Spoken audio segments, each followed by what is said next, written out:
Nigga said it was smoking, got hit with that brrr. We catch a op, leave his face on the curb. If you're not subscribed to the channel, make it your business to subscribe. Jitsu was born a hustler, not in the way they make it sound on TV though, not some slick-talking suit-wearing dude. Nah, Jitsu was born into it. Born into the hustle of just surviving another day in the city that never sleeps. The streets were his playground, his school, and his battleground. He was just a kid, 16 years old, but his eyes held the weight of 1,000 lifetimes, 1,000 stories whispered from the cracks in the sidewalk. Each glance told a tale of struggle and resilience. He lived in a cramped apartment in the heart of New York City, a concrete jungle where dreams were sold for pennies on the dollar. The walls were thin, but the bonds within were unbreakable. His family was his everything. They were his anchor in a sea of chaos. His pops, a hard-working immigrant who believed in the American dream, even as it chewed him up and spit him out. He toiled day and night, hoping for a better tomorrow. His moms, a beacon of warmth and resilience, holding their little world together with a smile that could melt steel. She was the glue that kept them from falling apart. And then there was Frizz, his little brother, all of 8 years old, with eyes that shone brighter than the neon lights of Times Square. Frizz was the light in their darkest hours. Life wasn't perfect, not by a long shot. They faced hardships that would break most people. Sometimes the fridge was emptier than a politician's promises. The struggle to put food on the table was real and relentless. Sometimes the roar of the city kept them up all night. The noise was a constant reminder of the world outside, a world that never paused. But they had each other, and in the concrete jungle, that's all that mattered. Their love was their fortress, their shield against the harsh realities of life. They were a family, bound by love and loyalty, navigating the urban labyrinth together, one step at a time. In the end, it was their unity that made them strong, their togetherness that gave them hope. Then, everything changed. One cold December night, the city that never sleeps stole something precious from Jitsu.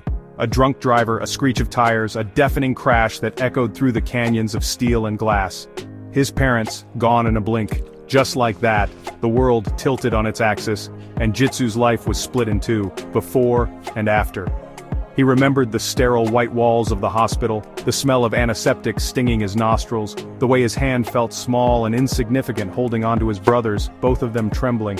He remembered the social worker's words, cold and distant, like the clang of a jail cell door.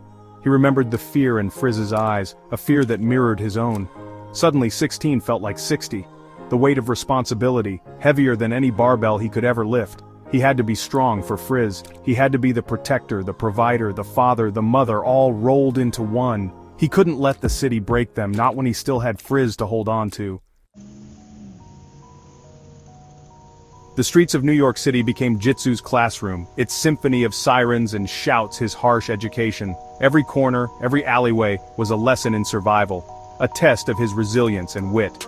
He learned the language of survival, the art of the hustle. Negotiating deals, reading people, and understanding the unspoken rules of the street became second nature to him.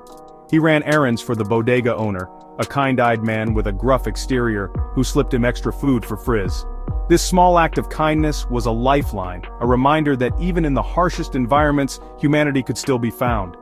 He learned to navigate the subway system like the back of his hand, dodging fare inspectors and panhandlers with equal ease.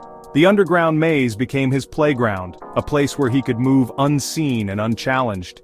He even started running with a crew, kids who knew the streets like their own reflection, kids who had also tasted the bitterness of loss and abandonment. Together they formed a bond stronger than blood, united by their shared struggles. They called themselves the Shadow Runners, a band of brothers and sisters forged in the fires of adversity. Each member brought their own unique skills and stories, creating a tapestry of resilience and defiance. They were graffiti artists, street performers, entrepreneurs of the underground, their talents honed by necessity and fueled by a burning desire to be seen, to be heard, to matter in a city that often seemed indifferent to their existence. Their art and performances were their voices, their way of claiming a space in the vast, uncaring metropolis. Jitsu, with his quick wit and even quicker fists, found his place among them. He became a vital part of the group, his presence a source of strength and inspiration. He wasn't afraid of hard work, wasn't afraid to get his hands dirty, wasn't afraid to fight for what little he had left. Every challenge he faced only made him more determined, more resilient. He knew the streets were dangerous, knew the choices he was making were risky, but he did what he had to do to survive, to protect THIIS, to keep the memory of his parents alive. In the concrete jungle, he carved out a place for himself, a place where he could stand tall and face whatever came his way. Section 4. A mind trapped in the system. What Jitsu didn't realize, not fully anyway, was that he possessed a gift that was both a blessing and a curse. A mind that could see patterns where others saw chaos, that could solve equations in his head faster than a calculator. His brain was a supercomputer processing information at lightning speed. He used it, of course, in his own way, navigating the urban jungle with a precision that was almost uncanny. He could memorize the train schedules with a single glance, knowing exactly when and where to be, could count cards at a street game of 3-card Monte and walk away with a wad of cash, his mind calculating probabilities with ease, could outsmart even the most seasoned hustler. His confidence grew with each small victory, but his genius, like a caged bird, yearned for something more, something beyond the mundane, something beyond the concrete walls and iron bars of his reality. He felt trapped, confined by the limitations of his environment. He devoured books from the library, each page a new world to explore, each word a key to unlocking his potential. His mind a sponge soaking up knowledge with an insatiable thirst.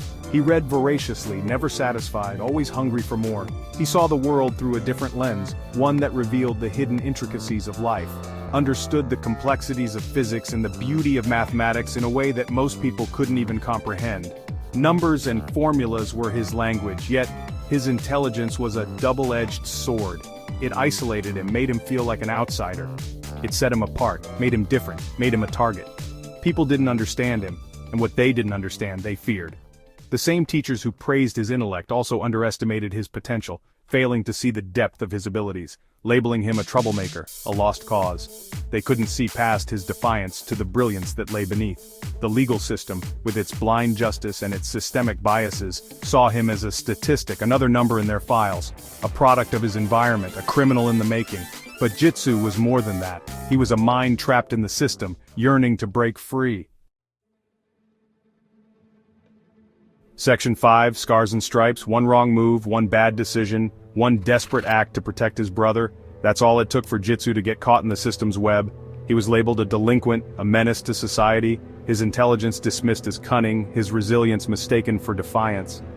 The juvenile detention center became his new cage, its bars cold and unforgiving.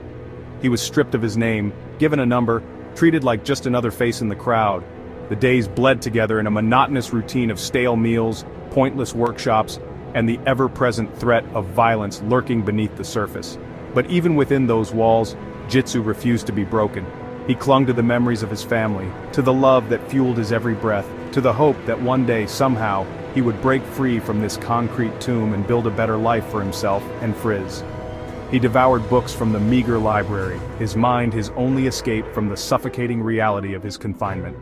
He wrote letters to THIIS whenever he could, words filled with longing and love, promising a future where they would be reunited, a future where they would finally be free.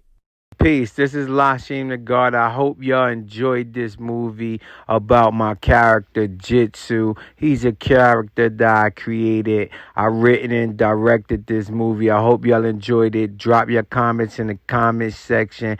And also, check out my cartoon animated character of Jitsu. And this is a picture of him.